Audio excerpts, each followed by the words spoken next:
Казанарты тарих этнография музейі бұл біздің.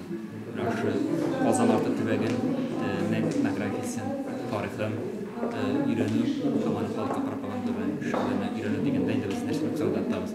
Шушы төбәктәге авылларга чыгып төрле этнографик, археографик экспедициялар оештырабыз. Һәм шунда җыйналган материалларны инде үзебезнең музей фондында туплыйбыз. Ягъни алар тупланып бара. Һәм шул исәптән тупланган материаллар алар фәнни яктан эшкәртүне, тасвирлауны таләп итә. Ягъни икенче этапны шушы фонddагы материалларны тасвирлау тәшкил итә. Инде өченче этап инде шушы материаллар нигезендә музейный экспозициясын төзү, ягъни музейный экспозицияләр инде төзелгән. Шушы төзелгән